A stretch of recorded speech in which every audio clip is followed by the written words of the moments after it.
Are you also thinking about ditching ChatGPT for Claude? But the only thing holding you back is the years of memory you have built up inside ChatGPT. Months, maybe years of context that just knows you. Yeah, I had the same problem. Turns out Claude thought about that too, because sitting right inside Claude's setting is a feature that literally moves your memory over for you. Let me show you exactly how it works. Open Claude, go to settings, click on capabilities, then you'll see right there import memory. Click it. A small box pops up, and here's the clever part. Claude has already written the prompt for you. It basically says that tell me everything you know about me, my preferences, my instructions, my working style from all past conversations.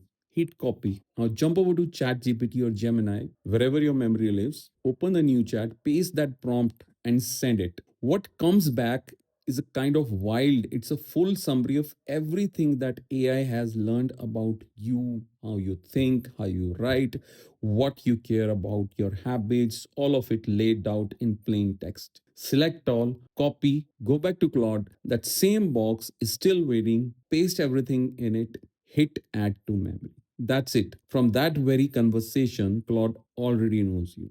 So if that was the one thing keeping you from making a switch, it's not a reason anymore. Go try it. Takes 2 minutes. And if you want to see more Claude tips that most people are missing, subscribe.